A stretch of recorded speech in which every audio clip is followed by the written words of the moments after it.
గాదె Saikrishna lockup death వ్యవహారం దేశవ్యాప్తంగా సంచలనంగా మారింది. పోలీసుల తీరుపై కూడా తీవ్ర విమర్శలు వస్తున్న పరిస్థితి. దీనిపై మానవ హక్కుల సంఘాలు కూడా తీవ్రమైన ఆందోళన వ్యక్తం చేస్తున్న పరిస్థితి. ఈ తాజా పరిణామాలపై మనతో మాట్లాడేందుకు జస్టిస్ బి చంద్రకుమార్ గారు ఉన్నారు. వారితో మాట్లాడదాం. ఇటువంటి పరిణామాలను న్యాయ వ్యవస్థ ఎలా చూడాల్సి ఉంటుంది, ఎలా విశ్లేషిస్తుంది కూడా ఆయన అడిగి మరిన్ని వివరాలు తెలుసుకునే ప్రయత్నం చేద్దాం. సార్, కృష్ణలంక పోలీస్ స్టేషన్లో గాదె సాయికృష్ణ అనే వ్యక్తి లాకప్ డెత్కు గురయ్యారు. పోలీసుల విచారణ కూడా కొనసాగుతుంది. లీగల్గా దీన్ని ఎట్లా చూడాలంటారు? లీగల్గా లాకప్ డెత్ అనేటటువంటిది చాలా హీనమైనటువంటి క్రూరమైనటువంటి ఒక నేరం. వాస్తవం చెప్పాలి, ఇలాంటి నేరాలకు కఠినమైనటువంటి శిక్షలు వేయాలి, ఉరిశిక్ష కూడా వేయాల్సినటువంటి అవసరం ఉందన్నట్టు. అయితే ఏంటంటే దీనికి అంతటికీ కారణం, ప్రధానమైనటువంటి కారణం ఒక రకంగా చెప్పాలంటే రాజకీయ అవినీతి. పోలీసు వ్యవస్థలో ఒక కింది అధికారులు ఎందుకు సరిగా పనిచేయలేకపోతున్నారు? ఒక వ్యక్తిని అరెస్ట్ చేసి పోలీస్ స్టేషన్ తీసుకొచ్చిన తర్వాత అరెస్టుని ఎందుకు చూపించలేకపోతున్నారు? లేదా పోలీస్ స్టేషన్లో జరిగేటటువంటి ఇన్వెస్టిగేషన్లో రాజకీయ జోక్యం ఎందుకుంటున్నది? సో ఇవన్నీ మనం ప్రధానంగా ఆలోచించి చూసినట్లయితే అవినీతి. ఇప్పుడు హైదరాబాద్ లాంటి చోట కొన్ని చోట్లల్లో ఒక పర్టికులర్ పోలీస్ స్టేషన్లో సిఐగా రావాలంటే ఒకప్పుడు 20 లక్షలు 30 లక్షలు ఇచ్చి పై అధికారులకు ఇచ్చేసి ఆ పోలీస్ స్టేషన్లో సిఐగా వచ్చేవారని చెప్పేసి అప్పుడు అందరూ చెప్పుకున్నటువంటి విషయం అన్నట్లు. అంటే ఏంటి? అవినీతి.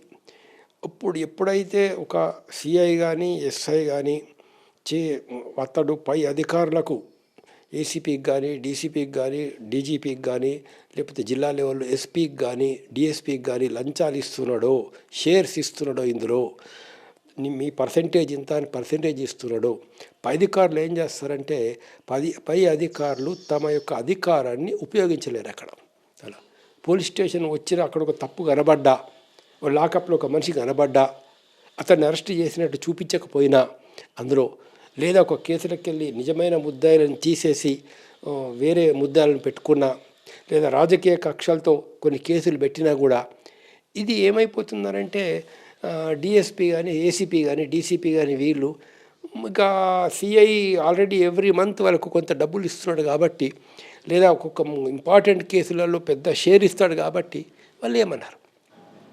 మరి అలాంటప్పుడు పైన ఉన్న వాళ్ళు ఏం చేస్తున్నారు? పైనుండే హోమ్ మినిస్టర్ ఏం చేస్తున్నాడు? మరి పైనుండే సీఎం ఏం చేస్తున్నాడు? సీఎం ఆఫీస్ వాళ్ళు ఏం చేస్తున్నారు? మరి వాళ్ళు కంట్రోల్ చేయాలి కదా ఇలాంటి ఒక సమాజంలో ఒక వ్యవస్థలో ఉండేటువంటి అవినీతిని. అంటే వాళ్ళు కూడా ఇందులో ఒక భాగస్వాములు అవుతున్నారు. అందరూ వాళ్ళు కూడా పర్సంటేజీలు తీసుకుంటున్నారు. అందరూ పెద్ద ఎత్తున అవినీతి అనేది ప్రధాన కారణం.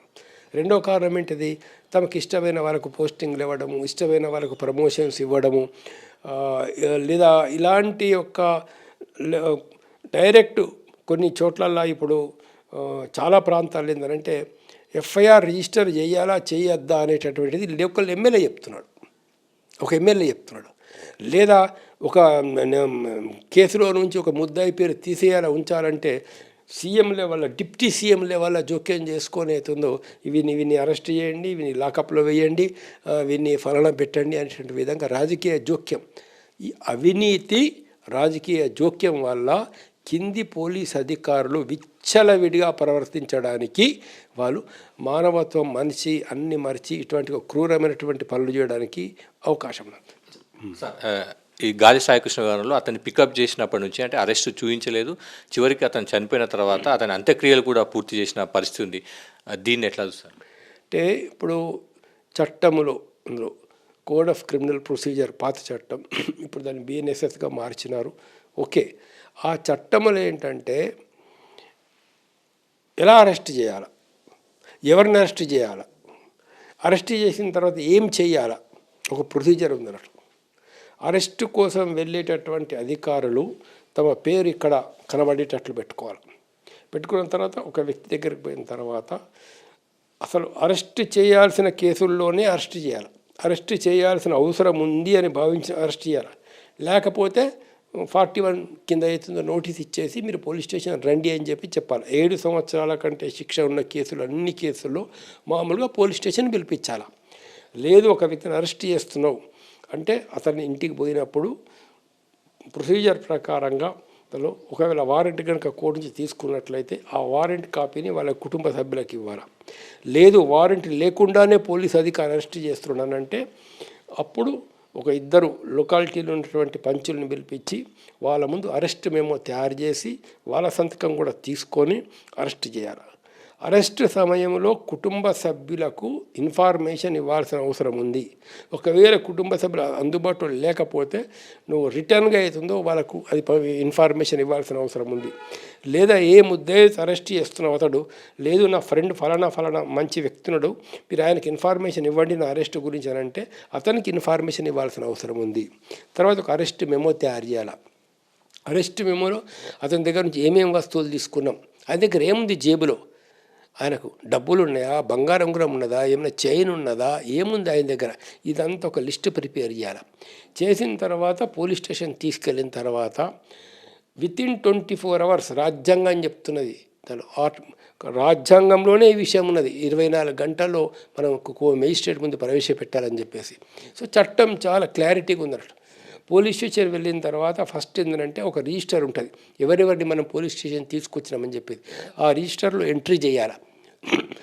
ఎవరిని అరెస్ట్ చేసినాము అనేటువంటి విషయం ఆ రిజిస్టర్లో ఎంట్రీ చేసిన తర్వాత పై అధికారులకు అంటే జిల్లా లెవెల్ అయితే డిఎస్పీకి, ఇక్కడైతే ఏసీపీకి, డీసీపీకి వెంటనే దానికి కాపీ పంపించాలి. ఫలానా వ్యక్తిని అరెస్ట్ చేసి పోలీస్ స్టేషన్ తీసుకొచ్చాము, ఈ పోలీస్ స్టేషన్లో ఇతడు ఉన్నాడు ఇప్పుడు మా స్వాధీనం లోపల, ఈ విధంగా ఇతని కోర్టుకు మేము ప్రవేశపెడుతున్నాము అనే ఇన్ఫర్మేషను డీసీపీకి, సిపికి వెంటనే దాని కాపీలు పోతాయి.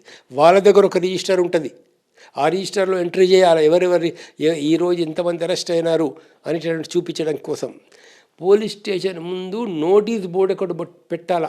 ఇప్పుడు కొత్త చట్టం ప్రకారం కూడా, పాత చట్టంలో కూడా ఉంది, ఏంటి ఈరోజు ఎవరెవరిని ఏ టైంకి అరెస్ట్ చేసి తీసుకొచ్చి ఇక్కడ పెట్టామని చెప్పేసి. సో ఒక చక్కటి ప్రొసీజర్ అనేది ఉంది అన్నట్లు. ఈ ప్రొసీజర్ అనేది ఎందుకు పెట్టారు, దానికి కారణం ఏంటనంటే ఎవిడెన్స్ యాక్ట్లో సెక్షన్ 25, 26, 27 ఉంటుంది అన్నట్టు. అందులో ఏమని చెప్తారంటే పూర్తిగా అనుభవంతో వాళ్ళు చెప్పినటువంటి విషయం, పోలీస్ స్టేషన్లో ఒక వ్యక్తి నేరాన్ని అంగీకరించినట్లు పోలీస్ అధికారులు కనుక చెప్పినట్లయితే అది ఇన్అడ్మిసిబుల్, దాన్ని సాక్ష్యంగా తీసుకోవడానికి వీల్లేదు అని చెప్పేసి. సెక్షన్ 25 పాతది, సెక్షన్ 26 ఎవిడెన్స్ యాక్టు, సెక్షన్ 27 ఇదే విషయం చెప్తుంది.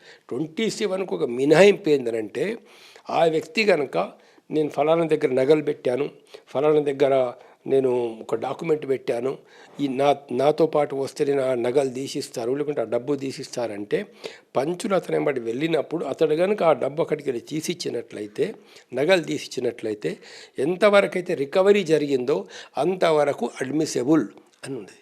సో ఈ ఒక వ్యక్తిని ఎందుకు అట్లా పెట్టారు, పోలీసులు కొడతారు, టార్చర్ చేస్తారు, దానిలో నేరం చెయ్యని వ్యక్తిని కూడా నేరం చేసినట్లు దానిలో వాళ్ళు పంచనామా తయారు చేసిన పోలీస్ స్టేషన్లో, ఇది నమ్మడానికి వీల్లేదు అని చట్టంలో ఉంది. దానిలో ఎంతో అనుభవజ్ఞులైనటువంటి ఒక చట్టం తయారు చేసిన వాళ్ళు, ఇది బ్రిటిష్ కాలం నుంచి కూడా ఉంది ఈ విషయం, అది ఇప్పుడు ఈరోజు కొత్తగా కాదు.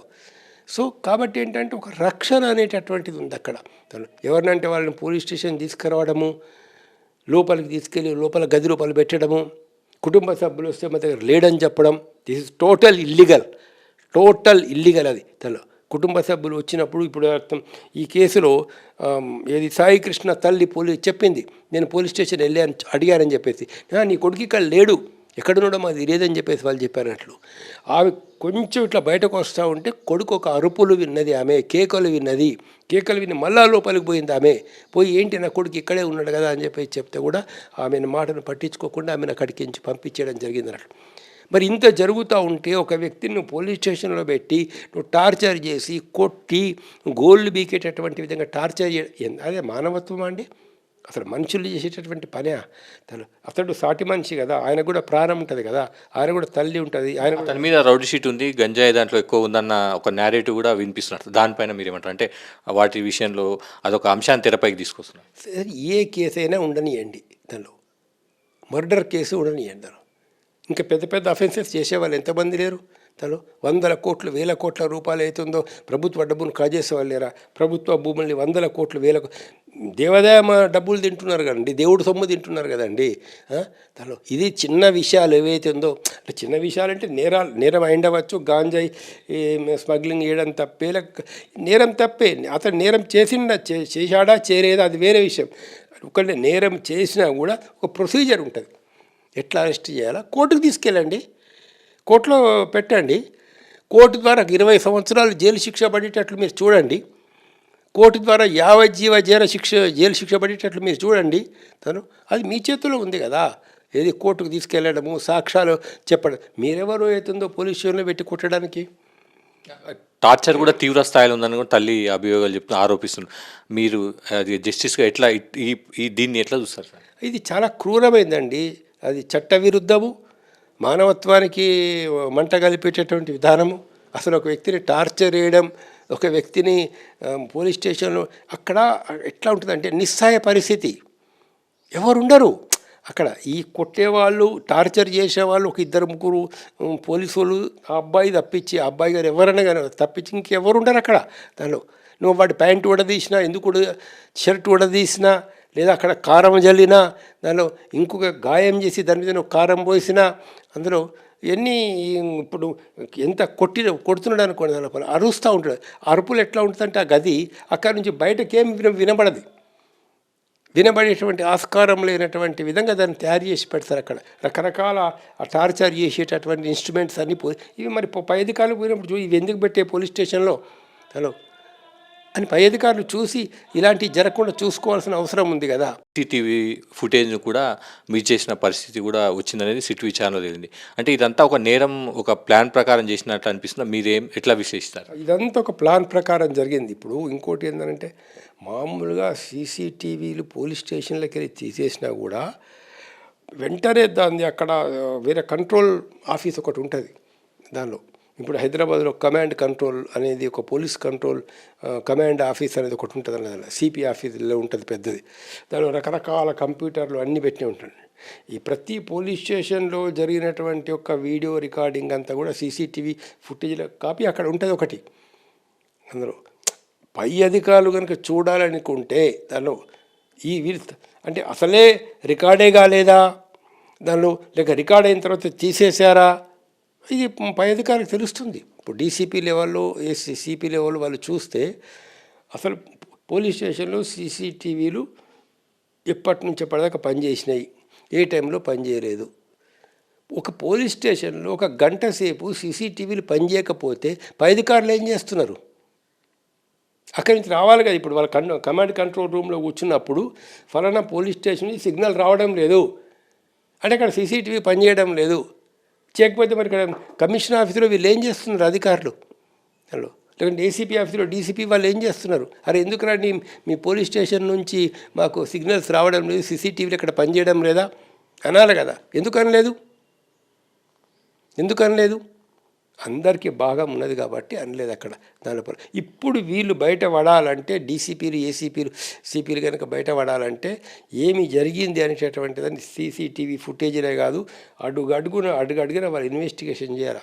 పోలీస్ స్టేషన్లో ప్రతి వ్యక్తిని స్వీపర్తో సహా అక్కడ వాళ్ళందరినీ ఎగ్జామ్ చేసి అందులో నువ్వు ఇన్వెస్టిగేషన్గా చేసినట్లయితే నీకు తప్పనిసరి ఎవిడెన్స్ అనేది దొరుకుతుంది. ఈ సాయికృష్ణ విషయంలో పోలీసులే నేరాన్ని చేశారన్న ఆరోపణలు వినిపిస్తున్నాయి. ఇప్పుడు విచారణ కూడా పోలీసులే చేస్తున్నారు. బాధిత కుటుంబాలకు ఎంతవరకు న్యాయం జరిగే అవకాశం ఉంటుంది? మీ అనుభవం ఏం చెప్తుంది? అంటే ఇక ఒకటండి, దానిలో ఏంటంటే ఇప్పుడు ఎవరైతే ఇన్వెస్టిగేషన్ చేస్తున్నారో ఈ ఇన్వెస్టిగేషన్ చేసేటటువంటి అధికారులు కనుక ఫేర్గా ఇన్వెస్టిగేషన్ చేస్తే, దానిలో ఎలాంటి పక్షపాతం లేకుండా కనుక ఇన్వెస్టిగేషన్ చేస్తే హత్యా నేరాలను కప్పిపుచ్చడం ఈ విశ్వంలో సాధ్యం కాదు.